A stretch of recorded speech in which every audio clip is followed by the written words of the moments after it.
ডেটে নিতে এতদিন সময় লাগলো? আর যখন তিনি বলেছিলেন যেখানে হিন্দুরা 30%, আমরা 70%, যখন চাইবো তখন কেটে ভাগীরথীতে ভাসিয়ে দেবো, তখন মুখ্যমন্ত্রী চুপ ছিলেন কেন? যেদিন ফিরহাদ হাকিম বলেছিলেন প্রত্যেক মুসলমানের উচিত আরেকজনকে মুসলিম ধর্মে রূপান্তরিত করা, আর খোলাখুলি দাওয়াতে ইসলামের কথা বলেছিলেন, সেদিন মুখ্যমন্ত্রী চুপ ছিলেন কেন? আর মুখ্যমন্ত্রী তো নিজে ঈদ উল ফিতরের মঞ্চ থেকে বলেছিলেন যে বিজেপি ইজ প্র্যাকটিসিং হিন্দু ধর্ম ইজ গান্ধা ধর্ম। সেদিন ওনার বিবেক কোথায় ছিল? তো এগুলো সম্পূর্ণ নাটক। তৃণমূল ওখানে বাবরের রাজ প্রতিষ্ঠা করতে চাইছে। পশ্চিমবঙ্গের মানুষ শুধু নয়, ভারতবর্ষের মানুষ সেটা হতে দেবে না।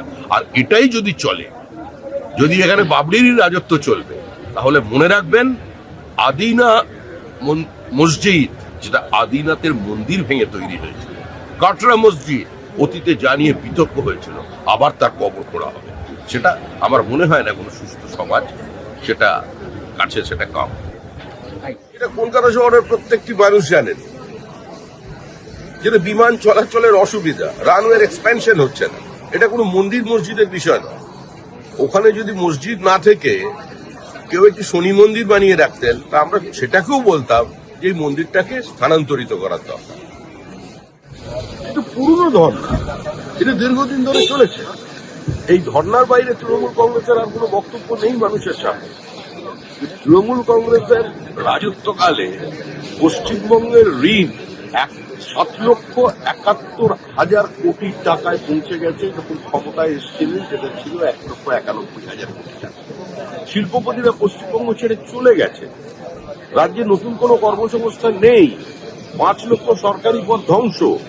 বিভিন্ন সরকারি চাকরি খোলা বাজারে আলু পটলের মতো বিক্রি হয়ে গেছে।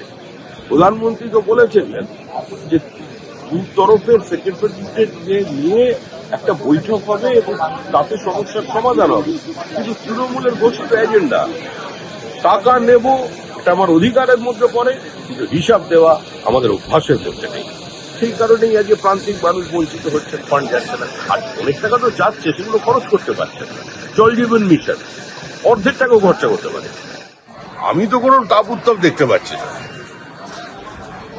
এমনকি কাউকে ধাক্কা দিয়ে সমুদ্রের কিনারে পাঠিয়ে দিয়েছে, সেটাও হয়ে যাচ্ছে না। এখন মিছিল করে মঙ্গল গ্রহ পর্যন্ত যেতে পারে। কিন্তু আসল বিষয়টা কি, হিসাব দিতে হবে। তৃণমূল কংগ্রেস সমাজের সর্বস্তরে একটা প্রাতিষ্ঠানিক দুর্নীতির জন্ম দিয়েছে।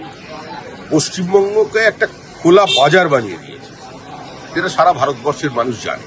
দাদা, তারা বলছেন 64টি কমিশন গেছে, সমস্ত হিসাব দেওয়া হয়েছে, 100 দিনের কাজে না হয় দুর্নীতি আছে, কিন্তু আবাস যোজনা চলে যায়। আবাস যোজনা থেকে শুরু করে জল জীবন 100 দিনের কাজ, জল জীবন মিশনের যত টাকা দেওয়া হয়েছে তার অর্ধেক টাকা খরচা করতে পারে। আমি জিরো ওভারে বলবো, তো এই তো পরিস্থিতি তৃণমূল কংগ্রেসের। তৃণমূল কংগ্রেসের প্রধান প্রকাশ্যে দাঁড়িয়ে বলছে যে আমার দোতলা বাড়ি আছে, কিন্তু আমার 2 ছেলে, আমি 2 ছেলের জন্য 2 বাড়ি নিয়েছি, আমি অন্যায় কি করেছি? রাজনৈতিক প্রতিহিংসা চরিতার্থ করার জন্য করছেন এটা, আপনারা বলছে তৃণমূল রাজনৈতিক প্রতিহিংসা চরিতার্থ করার জন্য করছেন। এগুলো সমস্ত কাগজে বেরিয়ে ঠোঙা হয়ে সেই ঠোঙায় চপ শিল্পের চপ মুড়ি খেয়ে চলে গেছে।